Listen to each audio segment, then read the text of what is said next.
తెలంగాణలో కాంగ్రెస్ ప్రభుత్వానికి పార్టీకి మధ్య సమన్వయం పెంచేందుకు గ్రామాన ఇందిరమ్మ కమిటీలు ఏర్పాటు చేయాలని కాంగ్రెస్ పార్టీ డిసైడ్ అయిందా? సంక్షేమ పథకాలను సక్రమంగా అమలు చేసే బాధ్యతను ఇందిరమ్మ కమిటీలకు అప్పజెప్పనున్నారా?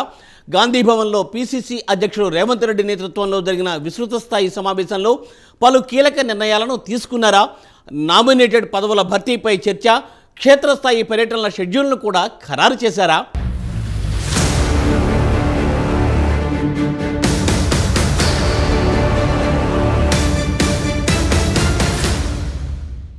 తాజాగా గాంధీ భవన్లో టీపీసీసీ విస్తృత స్థాయి సమావేశం జరిగింది. ఈ సమావేశంలో పలు కీలక తీర్మానాలు చేశారు.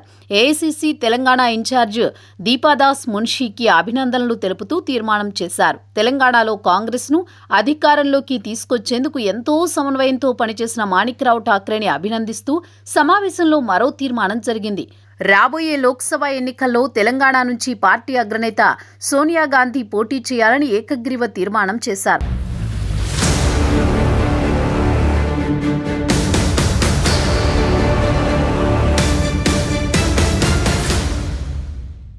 అయితే ఇటు తెలంగాణలో కాంగ్రెస్ పార్టీకి ప్రభుత్వానికి మధ్య సమన్వయం పెంచేలా కార్యాచరణ రూపొందించారు. ప్రజాపాలనలో పార్టీ శ్రేణులు భాగస్వాములు అయ్యేలా ప్లాన్ చేశారు. గ్రామాన ఇందిరమ్మ కమిటీలను ఏర్పాటు చేయాలని కాంగ్రెస్ డిసైడ్ అయింది.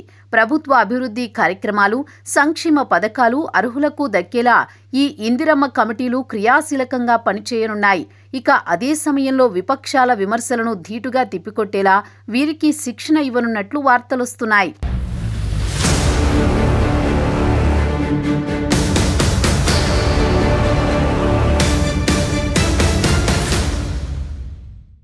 పార్లమెంట్ ఎన్నికల్లో గెలిపే లక్ష్యంగా కాంగ్రెస్ కార్యాచరణ సిద్ధం చేస్తుంది. లోక్సభ ఎన్నికల్లో టార్గెట్ 17 పెట్టుకుని ఎన్నికల్లో పనిచేయాలని టీపీసీసీ చీఫ్ రేవంత్ రెడ్డి పిలుపునిచ్చారు. కాగా జనవరి 8వ తేదీన 5 జిల్లాలు, 9వ తేదీన 5 జిల్లాల నేతలతో పార్టీ పెద్దలు సమీక్షలు చేయనున్నారు. అంతేకాదు జనవరి 10 నుంచి 12 వరకు 17 పార్లమెంట్ ఇన్ఛార్జీలతో సన్నాహక సమావేశం కూడా కాంగ్రెస్ నిర్వహించనుంది. జనవరి 20 తర్వాత క్షేత్రస్థాయిలో PCC chief Revanth Reddy, party పెద్దలు పర్యటిస్తారని సమాచారం.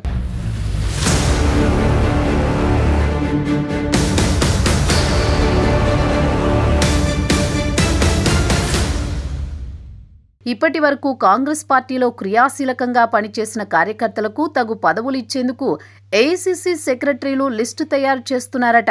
ఎన్నికల్లో పార్టీ కోసం పనిచేసిన నేతలని గుర్తించి వారి స్థాయిలను బట్టి వారికి ప్రభుత్వంలో వివిధ రకాల పదవులు ఇవ్వనున్నట్టు సమాచారం. త్వరలోని వారందరికీ పదవులుంటాయని పీసీసీ చీఫ్ రేవంత్ రెడ్డి ప్రకటించారు. దీంతో రెట్టించిన ఉత్సాహంతో పార్టీ కోసం పనిచేసేందుకు నాయకులు ఉత్సాహం చూపుతున్నారు. అంతేకాదు లోక్సభ ఎన్నికల్లో అనుసరించాల్సిన వ్యూహాలు సైతం స్పష్టం చేసినట్లు తెలుస్తోంది. చూడాలి మరి కాంగ్రెస్ ప్రభుత్వం తీసుకుంటున్న నిర్ణయాలు ఏ మేరకు లోక్సభ ఎన్నికల్లో ఉపయోగపడనున్నాయన్నది.